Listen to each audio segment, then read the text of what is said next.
নমস্কার ভিউয়ার্স, আবার একটি নতুন ভিডিও নিয়ে চলে এসেছি আমার চ্যানেলে।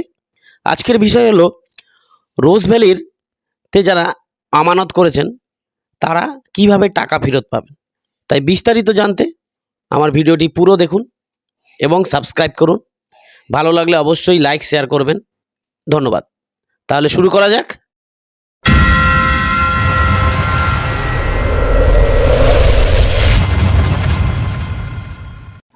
রোজ ভ্যালির টাকা ফেরানোর উদ্যোগ খুলছে ওয়েবসাইট। দীর্ঘ 10 বছর পর চিটফান্ড সংস্থা রোজ ভ্যালির প্রতারিত টাকা আমানতকারীদের জন্য সুখবর। নতুন বছরের প্রথম সপ্তাহে তাদের টাকা ফেরানোর প্রক্রিয়া শুরু হয়ে যাবে। টাকা ফেরাতে প্রথম পদক্ষেপ হিসেবে ইতিমধ্যে বিশেষ ওয়েবসাইট তৈরির কাজ শুরু হয়েছে। জানুয়ারির প্রথম সপ্তাহ থেকে এই ওয়েবসাইটের আমানতদের নথিসহ আবেদন করা যাবে। রোজ ভ্যালিতে প্রতারিতদের টাকা ফেরাতে প্রাক্তন বিচারপতি দিলীপ শেঠের নেতৃত্বে এক সদস্যের কমিশন গড়ে দিয়েছিল কলকাতা হাইকোর্ট। সেই সঙ্গে টাকা ফেরাতে আবেদন গ্রহণের জন্য একটি ওয়েবসাইট তৈরির নির্দেশ দিয়েছিল বিচারপতি অভিজিৎ গঙ্গোপাধ্যায়ের বেঞ্চ। এই প্রেক্ষিতে কমিশনের তত্ত্বাবধানে তৈরি হয়েছিল একটি অ্যাসেট ডিসপোজাল কমিটি এডিসি। শুক্রবার সেই কমিটির তরফে জানানো হয়েছে ওয়েবসাইট তৈরি করতে একটি সংস্থাকে বরাদ দেওয়া হয়েছে। তারা কাজ শুরু করে দিয়েছে। জানুয়ারি মাসের প্রথম সপ্তাহ থেকে এই ওয়েবসাইটের কাজ করতে শুরু করবে। প্রায় 60 লক্ষ আমানতকারী রোজ ভ্যালিতে টাকা রেখে প্রতারিত হয়েছিলেন। আমানতের মোটা অঙ্ক প্রায় 3.5 কোটি টাকা। রাজ্যের গণ্ডি পেরিয়ে বিভিন্ন রাজ্যে এই বেআইনি অর্থলগ্নি সংস্থার শাখা গজিয়েছিল।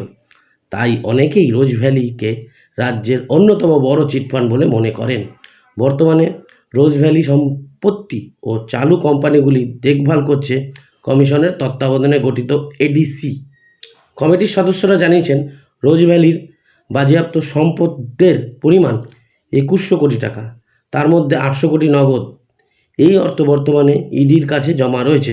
পাশাপাশি বর্তমানে রোজ ভ্যালি চালু কোম্পানিগুলোর লভ্যাংশ নিয়মিত জমা পড়ছে ইডির কাছে। ওয়েবসাইট তৈরি হয়ে গেলেই ইডি এই অর্থ কমিশনারকে হস্তান্তর করবেন।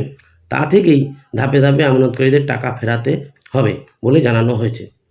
এডিসি মনে করছে রোজ ভ্যালি সম্পত্তির যে হিসেব তাদের কাছে রয়েছে তা দিয়ে সহজেই 90% বেশি আমানতকারীদের অর্থ ফেরানো সম্ভব হবে। কিন্তু কারা প্রথম টাকা পাবেন?